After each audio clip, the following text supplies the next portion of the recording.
పిన్ని గారు, ఇంకా ఏం చెప్పాలండి? అబ్బాయి నచ్చాడా అంటే అమ్మాయి తలదించుకుంటోంది, అమ్మాయి నచ్చిందా అంటే అబ్బాయి తలదించుకుంటున్నాడు.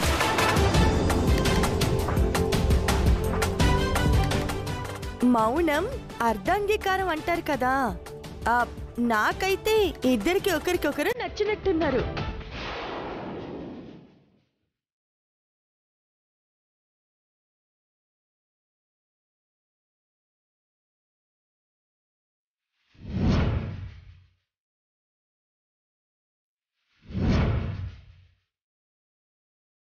ఏ అమ్మాయి, నీ పేరేంటి?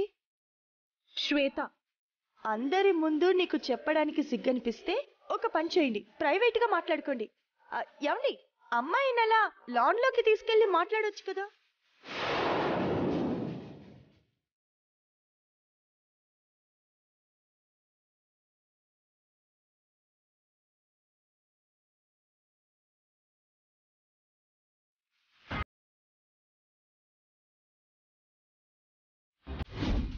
నేను చెప్పేది ఒక్కటే, ఎవరేమనుకున్నా ఈ పెళ్ళైతే జరగదు. మీ అమ్మ మాట జవదాటని మీరే ఈ పెళ్లిని ఆపుతారు. అక్కడ అలా మాట్లాడింది, ఇక్కడ ఇలా ఎంకరేజ్ చేస్తుంది.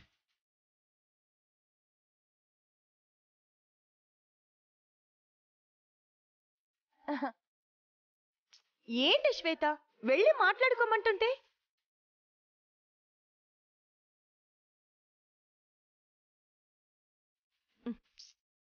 నువ్వు రా శ్వేత, లే లే, వెళ్ళమ్మా. లే శ్వేత, లే, వెళ్ళి మాట్లాడుకోండి. ఏమండి, మీరు కూడా అలా కూర్చున్నారేంటి? లేవండి, వెళ్ళి మాట్లాడుకోండి. వెళ్ళరా? లేవండి, తీసుకెళ్ళండి. పో శ్వేత, పో, మీ ఇద్దరు మాట్లాడుకోండి.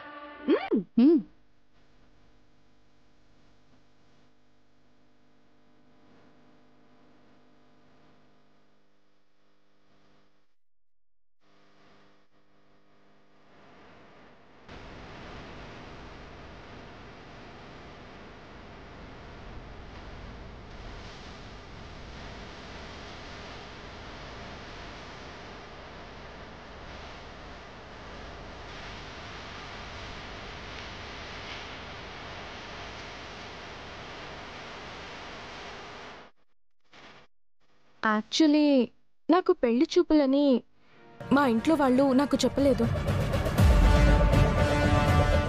చెప్పుంటే అసలు నేను ఇక్కడికి వచ్చుండేదాన్నే కాదు. అంటే నేను మీకు నచ్చలేదు అంతే కదా, పదని చెప్పేద్దాం.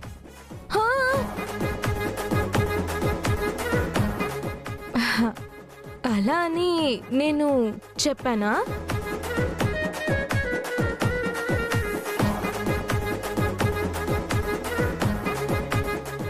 ఒక ఫ్యాషన్ కోచ్గా మీరంటే నాకు చాలా ఇష్టం.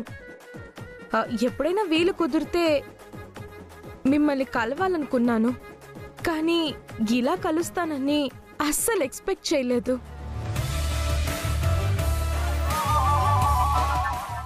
బట్ నేను రావడం ఒక విధంగా మంచిదే అయింది. ఏమంటారు?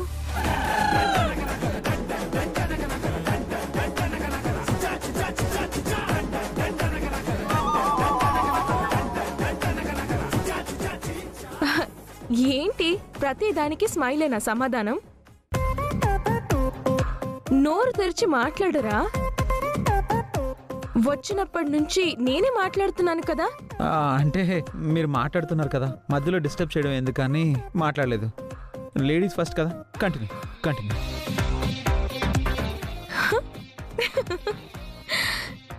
ఏమో అనుకున్నాను గాని మీకు బిస్కెట్లు వేయడం కూడా వచ్చనమాట. బిస్కెట్టా?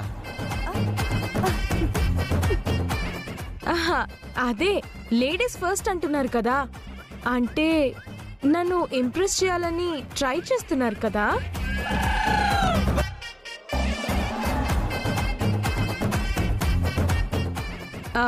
అట్లీస్ట్ మీ ఇష్టాలు, మీ హాబీలు అవైనా చెప్పొచ్చు కదా. చూడండి, యాక్చువల్గా నాకు నేను చెప్పనా, మీకు తోటకూర పప్పు అంటే ఇష్టం, మువ్వంకాయ కూర అంటే ఇష్టం, స్నాక్స్ లోకి మిరపకాయ బజ్జీలంటే ఇష్టపడతారు. హాబీస్ వచ్చి బుక్స్ రీడింగ్, కరెక్టేనా? ఇవన్నీ మీకెలా తెలుసు? మీరు కొన్ని ఇంటర్వ్యూస్ లో వీటి గురించి చెప్పారు. మీరంటే నాకు ఇష్టం అన్న విషయం ఇక్కడ సపరేట్ గా మీతో చెప్పక్కర్లేదనుకుంటా.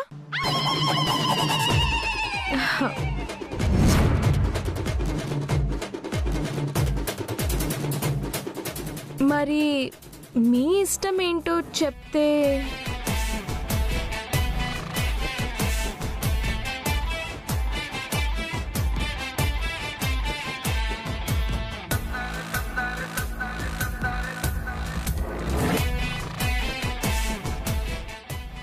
మీకు చెమటలు పట్టడం చూస్తుంటే నాకు అర్థమైందిలేండి. వస్తాను. హా? ఏమండి?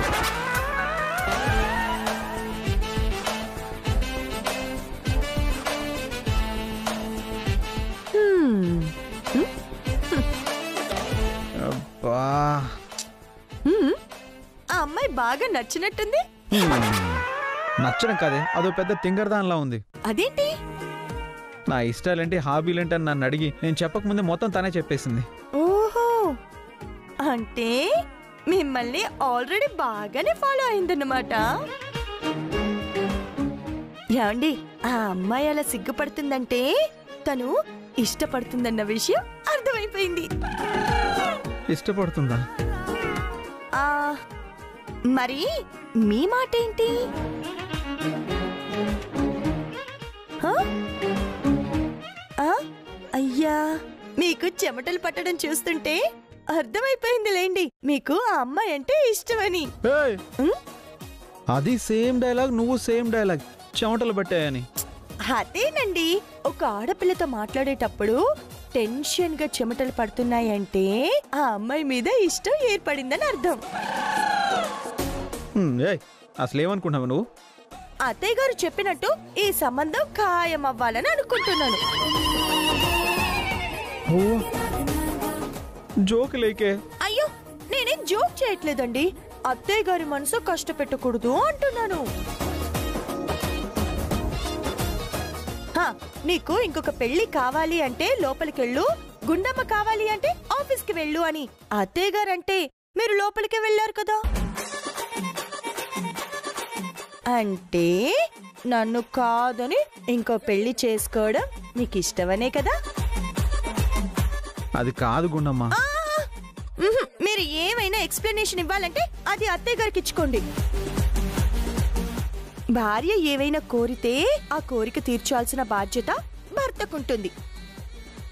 అలాగే భర్త ఇష్టాలను గౌరవించి ప్రవర్తించాల్సిన బాధ్యత భార్యకే ఉంటుంది. మంచి భర్తగా మీరున్నారో లేదో మీకు తెలియాలి, కానీ నేనైతే మంచి భార్యగా ఉండాలి అనుకుంటున్నాను. ఏమండి, ఆ అమ్మాయి వెళ్ళిపోయి చాలాసేపు అయింది. మనం ఇంకా ఇక్కడే ఉంటే వాళ్ళు ఏమైనా అనుకుంటారు.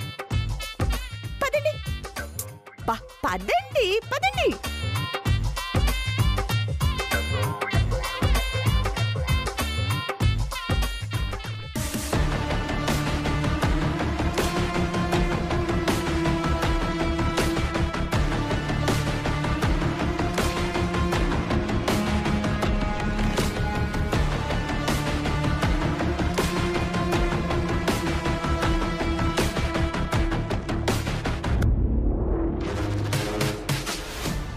ఏమ్మా, మాట్లాడుకున్నారా? అబ్బాయి నచ్చినట్టేగా?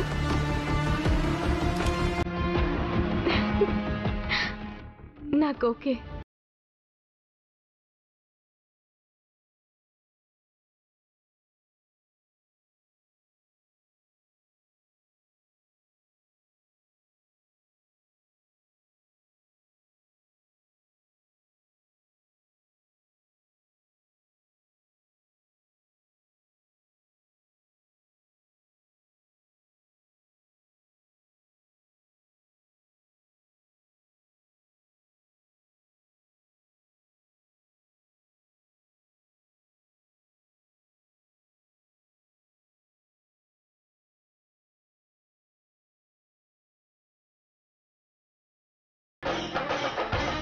అదిగో వస్తున్నారుగా, ఆయన్నే అడగండి.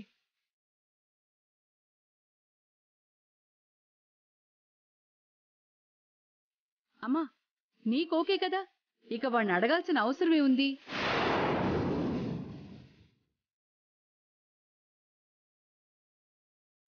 అలా కాదండి.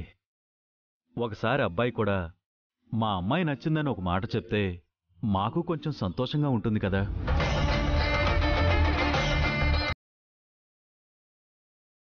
చూడండి, మీ అమ్మాయికి పెళ్లి చూపులని చెప్పకుండా మీరిక్కడికి తీసుకొచ్చారు. కాని మా వాడికి పెళ్లి చూపులని చెప్తేనే ఆఫీస్కి వెళ్లకుండా ఆగిపోయాడు.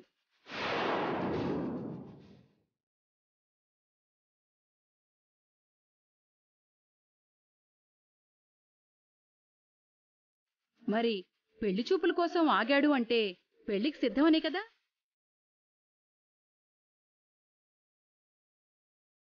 మీ అమ్మాయికి మా వాడు నచ్చుతాడా లేదా అని చిన్న డౌట్లోనే ఇంతసేపు వెయిట్ చేశాం. ఇక తను ఓకే చెప్పేసింది కాబట్టి మావాడు కూడా ఓకే.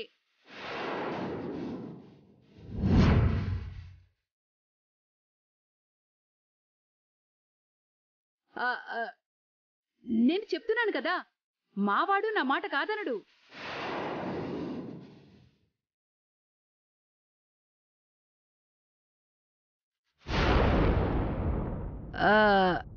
నాన్నా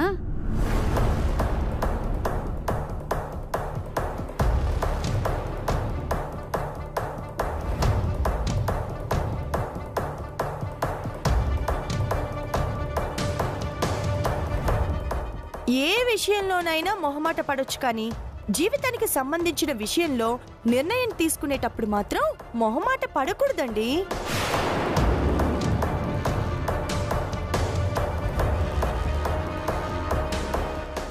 అమ్మ చెప్పింది, నాన్న చెప్పారు అని తల వంచితే తర్వాత లైఫ్ లాంగ్ బాధపడాల్సి వస్తుంది.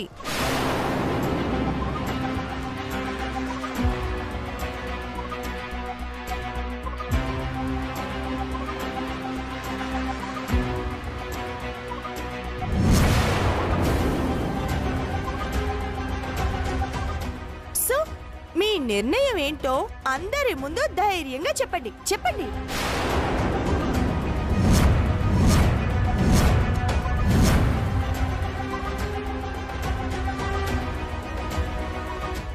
ఇండైరెక్ట్ గా ఇది పెళ్ళొద్దని చెప్పమంటుంది. దీనికి ఛాన్స్ ఇవ్వకూడదు. నాన్నా మాట్లాడవేంటి? శ్వేతని పెళ్లి చేసుకోవటం నీకిష్టమే కదా?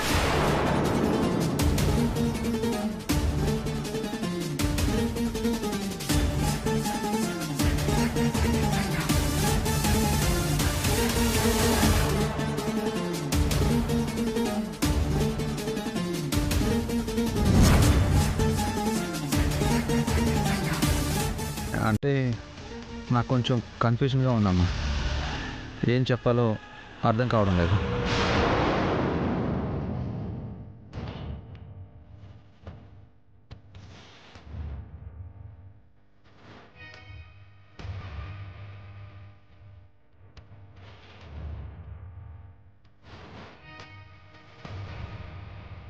మీ అమ్మగారు ఏం చేసినా మీ మంచి కోసమే చేస్తారనే నమ్మకం మీకుందిగా?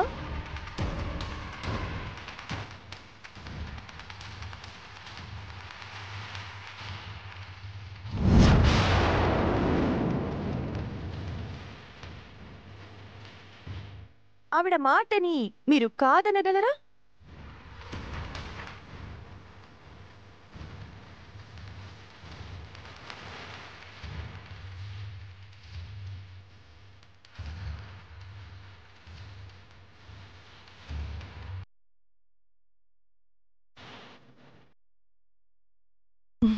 అత్తయ్య, ఈ పెళ్లి వల్ల మీ అబ్బాయి జీవితం బాగుంటుందని మీరు నమ్ముతున్నారు కదా? 100%.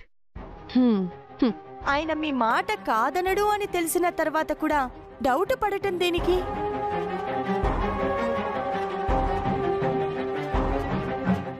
నిర్భయంగా వాళ్ళకి మాటిచ్చేయొచ్చు. చూడండి, ఇక మీరు ఎలాంటి అనుమానాలు పెట్టుకోనక్కర్లేదు. ఈ సంబంధం ఖాయం.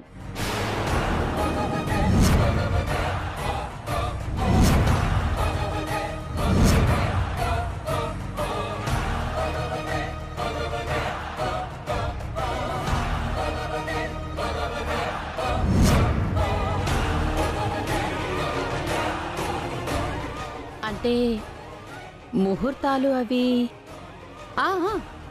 పంతులు గారిని పిలిపించి వీలైనంత దగ్గరలోనే ముహూర్తం పెట్టించి మీకు కబురు చేస్తాను.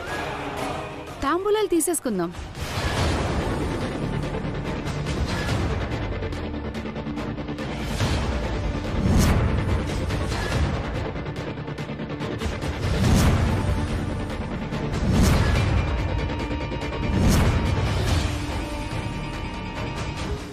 సరే, మేమిక బయలుదేరుతాం కామాక్షి. మంచిది, ఉంటామమ్మా. వెళ్ళొస్తాం. మంచిదండి. వస్తాం. సరే, పదండి.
ఉంటామండి. సరే కామాక్షి, వెళ్ళొస్తాం చెల్లెమ్మ. వెళ్ళొస్తామండి. మంచిది, వెళ్ళొస్తాను.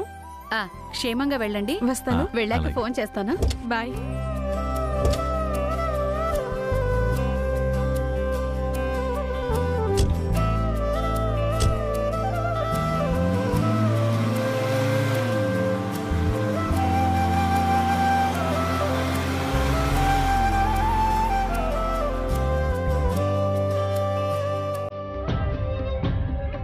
ఆగమ్మా.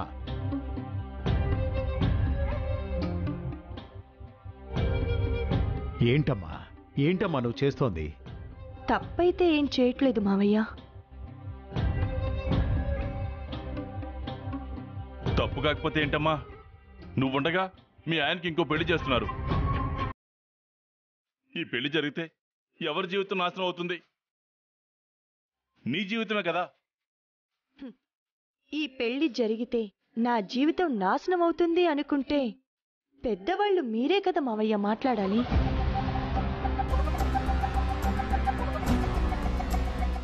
మేం పెద్దవాళ్లమైనా చేతగాని వాళ్ళం అయిపోయామమ్మా. నోరెత్తి ఇది తప్పు ఇది ఒప్పు అని చెప్పలేని అసమర్థులం అయిపోయామమ్మా.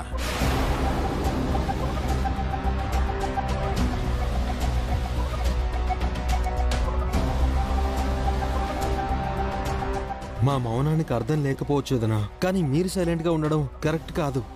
ఏం చేయమంటావు బాబీ? అత్తయ్య గారితో వాదించమంటావా? ఆవిడ్ని ఎదిరించమంటావా? ఈ పెళ్లి చేసుకోవాలా వద్దా అని నిర్ణయం తీసుకోవాల్సింది మీ అన్నయ్య.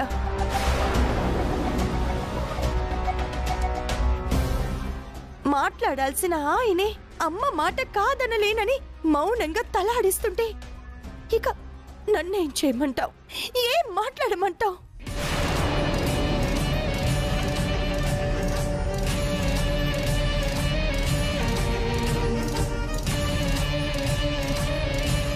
నువ్వు మాట్లాడొద్దు, నీ మొగుడు మాట్లాడొద్దు, నేను మాట్లాడతాను. భార్య ఉండగా ఇంకో పెళ్లి ఆవిడ ఎలా చేస్తుందో నీ మొగుడు ఎలా చేసుకుంటాడో నేను చూస్తాను. వెంటనే ఆవిడ మీద నీ మొగుడి మీద కేసేస్తాను.